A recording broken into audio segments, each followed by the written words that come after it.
Le plan de Scheherazade fonctionne à merveille. Elle a réussi à sauver sa tête pendant 3 nuits. Shahryar semble ébloui par les contes de la courageuse princesse, qui possède un imaginaire sans limite. Elle improvise de nouvelles situations de narration, à l'aide de sa sœur Dinarzade, afin de tenir le roi en haleine. Ainsi, elle poursuit la narration du conte, Le Marchand et le Génie, en incluant d'autres contes pour faire durer le plaisir et l'intérêt de son époux. Premier conte inclus. L'histoire du premier vieillard et de la biche. 4e nuit.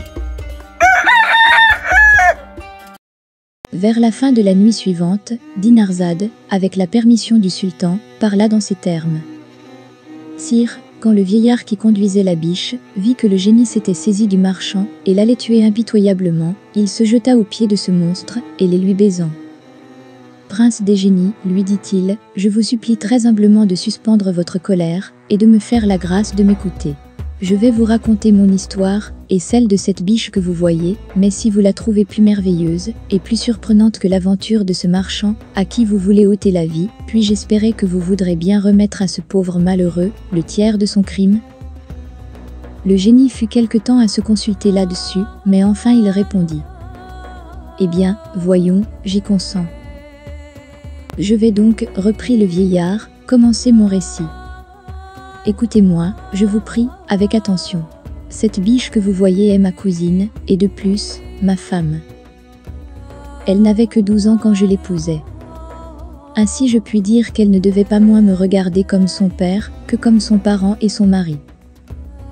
Nous avons vécu ensemble 30 années sans avoir eu d'enfant, mais sa stérilité ne m'a point empêché d'avoir pour elle beaucoup de complaisance et d'amitié. Le seul désir d'avoir des enfants me fit acheter une esclave, dont j'eus un fils qui promettait infiniment. Ma femme en conçut de la jalousie, prit en aversion la mère et l'enfant, et cacha si bien ses sentiments, que je ne les connus que trop tard.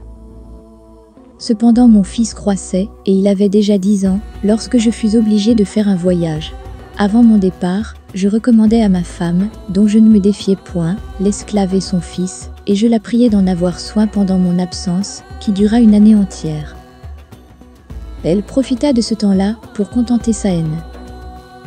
Elle s'attacha à la magie, et quand elle sut assez de cet art diabolique, pour exécuter l'horrible dessein qu'elle méditait, la scélérate mena mon fils dans un lieu écarté. Là, par ses enchantements, elle le changea en veau, et le donna à mon fermier, avec ordre de le nourrir, comme un veau, disait-elle, qu'elle avait acheté. Elle ne borna point sa fureur à cette action abominable. Elle changea l'esclave en vache, et la donna aussi à mon fermier. À mon retour, je lui demandai des nouvelles de la mère et de l'enfant. « Votre esclave est morte, me dit-elle, et pour votre fils, il y a 2 mois, que je ne l'ai vu, et que je ne sais ce qu'il est devenu. » Je fus touché de la mort de l'esclave, mais comme mon fils n'avait fait que disparaître, je me flattais que je pourrais le revoir bientôt. Néanmoins 8 mois se passèrent sans qu'il revînt, et je n'en avais aucune nouvelle, lorsque la fête du grand Baïram arriva. Pour la célébrer, je demandai à mon fermier de m'amener une vache des plus grasses pour en faire un sacrifice. Il n'y manqua pas. La vache qu'il m'amena était l'esclave elle-même, la malheureuse mère de mon fils. Je la liai, mais dans le moment que je me préparais à la sacrifier, elle se mit à faire des beuglements pitoyables. Et je m'aperçus qu'il coulait de ses yeux des ruisseaux de larmes. Cela me parut assez extraordinaire, et me sentant, malgré moi, saisi d'un mouvement de pitié, je ne pus me résoudre à la frapper. J'ordonnai à mon fermier de m'en aller prendre une autre. Ma femme, qui était présente, frémit de ma compassion, et s'opposant à un ordre qui rendait sa malice inutile. « Que faites-vous, mon ami » s'écria-t-elle. « Immolez cette vache. Votre fermier n'en a pas de plus belle, ni qui soit plus propre à l'usage que nous en voulons faire. » Par complaisance pour ma femme, je m'approchai de la vache, et combattant la pitié qui en suspendait le sacrifice, j'allais porter le coup mortel. Quand la victime, redoublant ses pleurs et ses beuglements, me désarma une seconde fois. Alors je mis le maillet entre les mains du fermier, en lui disant « Prenez, et sacrifiez-la vous-même, ses beuglements et ses larmes me fendent le cœur. » Le fermier, moins pitoyable que moi, la sacrifia. Mais en l'écorchant, il se trouva qu'elle n'avait que les os, quoiqu'elle nous eût paru très grasse. J'en eus un véritable chagrin. Prenez-la pour vous, dis-je au fermier, je vous l'abandonne. Faites-en des régals et des aumônes à qui vous voudrez. Et si vous avez un veau bien gras, amenez-le-moi à sa place. Je ne m'informais pas de ce qu'il fit de la vache, mais peu de temps, après qu'il l'eut fait enlever de devant mes yeux, je le vis arriver avec un veau fort gras. Quoique j'ignorasse que ce veau fût mon fils, je ne laissai pas de sentir émouvoir mes entrailles à sa vue. De son côté, dès qu'il m'aperçut, il fit un si grand effort, pour venir à moi, qu'il en rompit sa corde. Il se jeta à mes pieds, la tête contre la terre, comme s'il eût voulu exciter ma compassion, et me conjurer de n'avoir pas la cruauté de lui ôter la vie, en m'avertissant, autant qu'il lui était possible, qu'il était mon fils. Je fus encore plus surpris, et plus touché de cette action, que je ne l'avais été des pleurs de la vache. Je sentis une tendre pitié, qui m'intéressa pour lui, ou, pour mieux dire, le sang fit en moi son devoir. « Allez, dis-je au fermier, ramenez ce veau chez vous. Ayez-en un grand soin, et à sa place, amenez-en un autre incessamment. » Dès que ma femme m'entendit parler ainsi, elle ne manqua pas de s'écrier encore. « Que faites-vous, mon mari ? Croyez-moi, ne sacrifiez pas un autre veau que celui-là. » « Ma femme, lui répondis-je, je n'immolerai pas celui-ci. Je veux lui faire grâce, je vous prie de ne vous y point opposer. » Elle n'eut garde, la méchante femme, de se rendre à ma prière. Elle haïssait trop mon fils, pour consentir que je le sauvasse. Elle m'en demanda le sacrifice avec tant d'opiniâtreté, que je fus obligé de le lui accorder. Je liai le veau, et prenant le couteau funeste, Scheherazade s'arrêta en cet endroit, parce qu'elle aperçut le jour. « Ma sœur, dit alors Dinarzade, je suis enchantée de ce conte, qui soutient si agréablement mon attention.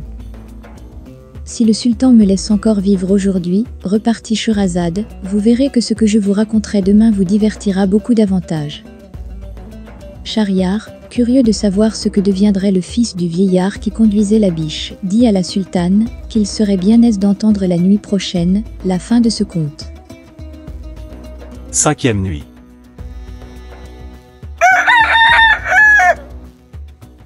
Sur la fin de la 5e nuit, Dinarzade appela la sultane et lui dit : « Ma chère sœur, si vous ne dormez pas, je vous supplie, en attendant le jour qui paraîtra bientôt, de reprendre la suite de ce beau conte que vous commençâtes hier. » Scheherazade, après en avoir obtenu la permission de Schahriar, poursuivit de cette manière.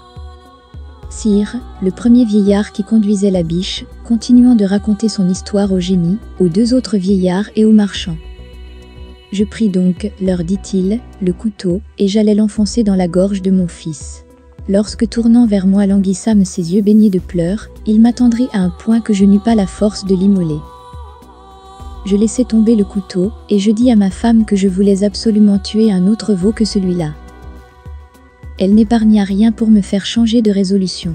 Mais quoi qu'elle pût me représenter, je demeurai ferme, et lui promis, seulement pour l'apaiser, que je le sacrifierais au Baïram de l'année prochaine.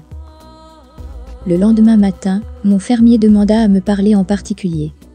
« Je viens, me dit-il, vous apprendre une nouvelle dont j'espère que vous me saurez bon gré. J'ai une fille qui a quelques connaissances de la magie. Hier, comme je ramenais au logis le veau, dont vous n'aviez pas voulu faire le sacrifice, je remarquai qu'elle rit en le voyant, et qu'un moment après elle se mit à pleurer. Je lui demandai pourquoi elle faisait en même temps deux choses si contraires. « Mon père, me répondit-elle, ce veau que vous ramenez est le fils de notre maître. J'ai ri de joie de le voir encore vivant. Et j'ai pleuré en me souvenant du sacrifice qu'on fit hier de sa mère, qui était changée en vache. Ces deux métamorphoses ont été faites par les enchantements de la femme de notre maître, laquelle haïssait la mère et l'enfant. Voilà ce que m'a dit ma fille, poursuivit le fermier, et je viens vous apporter cette nouvelle. » À ces paroles, ô génie, continua le vieillard, je vous laisse à juger quelle fut ma surprise. Je partis sur le champ avec mon fermier, pour parler moi-même à sa fille. En arrivant, j'allai d'abord à l'étable où était mon fils. Il ne put répondre à mes embrassements, mais il les reçut d'une manière qui acheva de me persuader qu'il était mon fils. La fille du fermier arriva. « Ma bonne fille, lui dis-je, pouvez-vous rendre à mon fils sa première forme ? » « Oui, je le puis, me répondit-elle. »« Ah, si vous en venez à bout, repris-je, je vous fais maîtresse de tous mes biens. » Alors elle me repartit en souriant. Vous êtes notre maître, et je sais trop bien ce que je vous dois. Mais je vous avertis que je ne puis remettre votre fils dans son premier état, qu'à 2 conditions. La première, que vous me le donnerez pour époux. Et la seconde, qu'il me sera permis de punir la personne qui l'a changé en veau. Pour la première condition, lui dis-je, je l'accepte de bon cœur. Je dis plus, je vous promets de vous donner beaucoup de bien pour vous en particulier, indépendamment de celui que je destine à mon fils. Enfin, vous verrez comment je reconnaîtrai le grand service que j'attends de vous. Pour la condition qui regarde ma femme, je veux bien l'accepter encore. Une personne qui a été capable de faire une action si criminelle mérite bien d'en être punie. Je vous l'abandonne.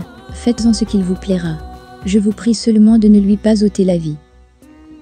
Je vais donc, répliqua-t-elle, la traiter de la même manière qu'elle a traité votre fils. J'y consens, lui repartis-je, mais rendez-moi mon fils auparavant. Alors cette fille prit un vas plein d'eau, prononça dessus des paroles que je n'entendis pas, et s'adressant au veau. Ô veau, dit-elle, si tu as été créé par le Tout-Puissant et souverain maître du monde tel que tu parais en ce moment, demeure sous cette forme. Mais si tu es homme, et que tu sois changé en veau par enchantement, reprends ta figure naturelle par la permission du souverain créateur. En achevant ces mots, elle jeta l'eau sur lui, et à l'instant, il reprit sa première forme. Mon fils, mon cher fils, m'écriai-je aussitôt en l'embrassant avec un transport dont je ne fus pas le maître. C'est Dieu qui nous a envoyé cette jeune fille pour détruire l'horrible charme dont vous étiez environné, et vous venger du mal qui vous a été fait, à vous et à votre mère. Je ne doute pas que, par reconnaissance, vous ne vouliez bien la prendre pour votre femme, comme je m'y suis engagé. Il y consentit avec joie. Mais avant qu'ils se mariassent, la jeune fille changea ma femme en biche, et c'est elle que vous voyez ici. Je souhaitais qu'elle eût cette forme, plutôt qu'une autre moins agréable, afin que nous la vissions sans répugnance dans la famille. Depuis ce temps-là, mon fils est devenu veuf, et est allé voyager. Comme il y a plusieurs années que je n'ai eu de ses nouvelles, je me suis mise en chemin pour tâcher d'en apprendre. Et n'ayant pas voulu confier à personne le soin de ma femme, pendant que je ferais enquête de lui, j'ai jugé à propos de la mener partout avec moi. Voilà donc mon histoire, et celle de cette biche. N'est-elle pas des plus surprenantes et des plus merveilleuses? J'en demeure d'accord, dit le génie, et en sa faveur, je t'accorde le tiers de la grâce de ce marchand. Quand le premier vieillard, sire, continua la sultane, eut achevé son histoire, le second qui conduisait les 2 chiens noirs, s'adressa au génie, et lui dit « Je vais vous raconter ce qui m'est arrivé à moi, et à ces 2 chiens noirs que voici, et je suis sûr que vous trouverez mon histoire encore plus étonnante que celle que vous venez d'entendre. Mais quand je vous l'aurai contée, m'accorderez-vous le second tiers de la grâce de ce marchand ?» « Oui, répondit le génie, pourvu que ton histoire surpasse celle de la biche. » Après ce consentement, le second vieillard commença de cette manière. Mais Scheherazade, en prononçant ces dernières paroles, ayant vu le jour, cessa de parler.